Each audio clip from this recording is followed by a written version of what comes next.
હું Pushpa Goswami test of ગુજરાતમાં તમારું સ્વાગત કરું છું। આજે આપણે બનાવશું મેથી, લસણ, ધાણા અને ફુદીનો એની સુકવણી કેવી રીતે કરવાની આખું વરસ માટે તે આપણે કેવી રીતે બનાવવાનું તે આપણે જોઈ લઈશું। આપણે બનાવશું કસ્તુરી મેથી આખા વરસ માટે। તો અત્યારે આવી ભાજી મસ્ત મળે મેથીની। આ મેથોય કહેવાય આને, અમે તો એને મેથી જ કહીએ। તો આ કડવી ઓછી હોય, એટલી બધી કડવી ન હોય, ઓલી ઝીણી ન સૂકવાય, આને જ સૂકવી દેવાય। અને આપણે ઓલું હોય ને મેથીની ભાજી, એમાંથી તમે આમ કરીને સૂકવી શકો, એટલી કાઢી નહીં ને આમ કરીને સૂકવવી હોય તોય સૂકવી શકો ને આ આખા ડાળખાવાળી જ હું તો સૂકવવાની છું અત્યારે। તો આ ધોઈને મેં લઈ લીધી છે, સાફ કરેલી જ છે। હવે આને આપણે કપડામાં લઈ લેવાની, પહેલાં એને સૂકવવા દેવાની। આને કેવી રીતે સૂકવવાની કે તડકામાં નહીં રાખવાની, પંખા નીચે જ સૂકવવાની, જ્યાં છાંયો હોય ને ત્યાં જ, કેમ કે શિયાળો છે એટલે મસ્ત એનું વાતાવરણ જ ઠંડુ હોય એટલે એમનામ જ સુકાઈ જાય ને આ શિયાળામાં જ બનાવવાની। તો આપણે એવી જ રીતે આપણે ફુદીનો પણ સૂકવશું। આ ફુદીનો આપણે ડાળખી સાથે જ લીધેલો છે, એને ખાલી કટિંગ જ કરી નાખવાનું ફુદીનાનું। કટિંગ કરીને હું તમને બતાવું કે કેવી રીતે કટિંગ કરવાનું। એને પણ મેં ધોઈને જ લીધેલો છે, બધી વસ્તુ ધોઈને લેવાની। આને પણ ડાળખી સાથે જ લેવાનું। આ ડાળખી એકદમ કૂણી હોય, જો તમે નખથી કાપશો તો એ કપાઈ જાય, આવી રીતના આવી કૂણી હોય ને એવો ફુદીનો લેવાનો। તમે એકદમ ઓલો આવે પાકી ગયો હોય એવો નહીં લેવાનો, જાવો કૂણો આવી રીતે ને આને ધોઈ નાખવાનો।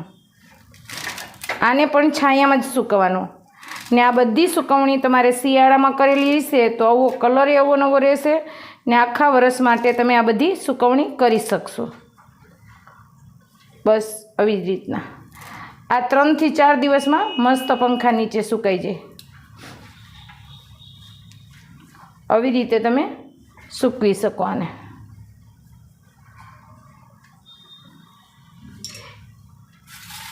એવી જ રીતે આપણે દેશી ધાણા, અત્યારે દેશી ધાણા બહુ સરસ મળે, જો મસ્ત દેશી ધાણા જેવા જોઈએ ને એવા ને આવી દાંડી છે ને તો પણ એ કૂણી છે, જો હાથથી તમારાથી કપાઈ જશે એવી દાંડલી સાથે લેવાની। આવી કૂણી દાંડી હોય ને આવી દાંડી પણ લઈ લેવાની। આમાં બહુ વિટામિન ને બધું બહુ સરસ હોય, આંખ માટે ધાણા બહુ સારા છે આપણે, જો એવી રીતે આ પણ તમે સૂકવી શકો। પછી આનો પાવડર જ આપણે કરવાના છે, તો આ પણ સુકાઈ જશે। તો આને પણ આપણે કટ કરી લઈશું।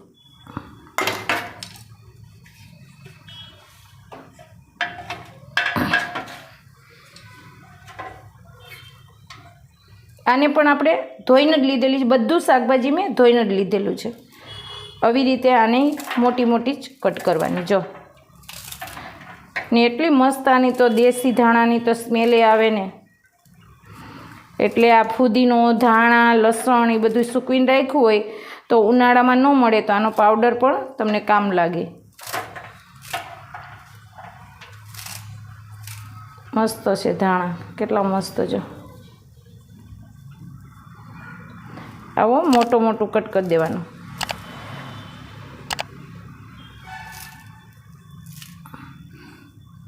આ દાંડલી મસ્ત કટ થઈ જાય, જો આ દાંડલી છે ને, જો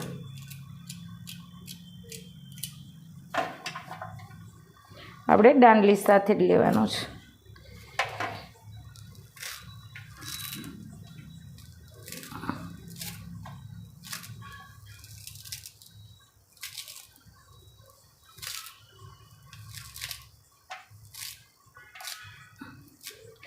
શિયાળાનું સૂકવેલું આપણે ભાજી બધી કામ લાગે। ઉનાળામાં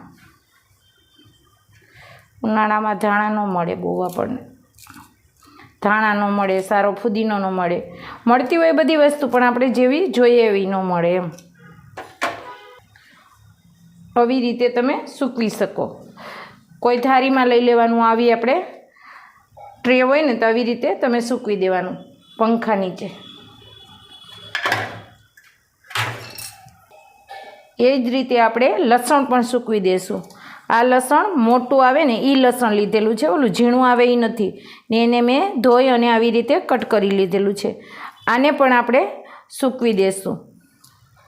આને આપણે થાળીમાં લઈ લઈશું અથવા કોઈ કોટનનું કપડું હોય ને એમાં પણ તમે સૂકવી શકો.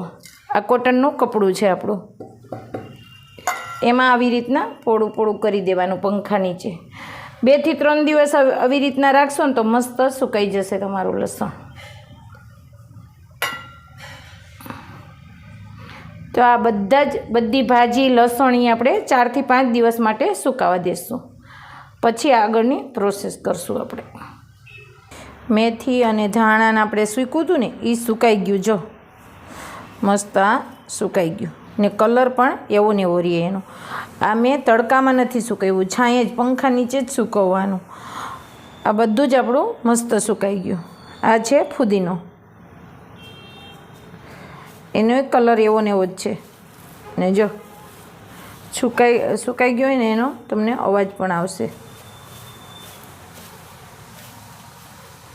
હવે મસ્ત સુકાઈ જાય. આ છે ધાણા, એ પણ સુકાઈ ગયા. આ છે લીલું લસણ, એ પણ સુકાઈ ગયું. બધું આપણે સૂકવી લીધું. તમારે આમનામ ડબ્બામાં ભરવું હોય તો આવી રીતે તમારે ડબ્બામાં ભરી અને રાખી દેવાનું. ને ડબ્બામાં ન ભરવું હોય, તમારે ભૂકો કરવો હોય તો તમે આને મિક્સરમાં બધું મિક્સ ક્રશ પણ કરી શકો. જ્યારે તમે પાણીપુરી બનાવો ને ત્યારે આ 2 ચમચી નાખી દો તો તમારું પાણી મસ્ત બની જાય. તો તમારે ભૂકો કરવો હોય ને તો આમાં સંચર પાવડર નાખી અને મીઠું નાખી અને પછી ભૂકો કરવાનો. હું અત્યારે આમનામ જ રાખવાની છું.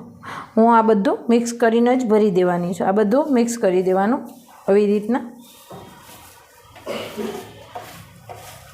ને આનો ડબ્બું ભરી દેવાનું. જ્યારે તમારે વાપરવું હોય ત્યારે તમે આને થોડુંક દરી અને પીસીને વાપરી શકો. તમે આને લસણની ચટણી પણ બનાવી શકો. લસણની ચટણી બનાવવી હોય તો થોડીક વાર એટલું લઈને પાણીમાં પલાળી દેવાનું. પછી આમાં 2 મરચાં નાખી દેવાના ને મીઠું ને લીંબુ ને ખાંડ, એ બધું નાખીને તમારે મિક્સરમાં ક્રશ કરી દેવાનું. ને આ તો આપણે કસ્તુરી મેથી બની ગઈ છે. આ તો આમનામ જ રાખવાની હોય. જ્યારે આપણે શાકમાં નાખવું હોય તો થોડીક લઈને આમ કરી દેવાની. તો તૈયાર છે આપણી ધાણા, મેથી, લસણ, ફુદીનો એની સૂકવણી આખા વરસ માટેની.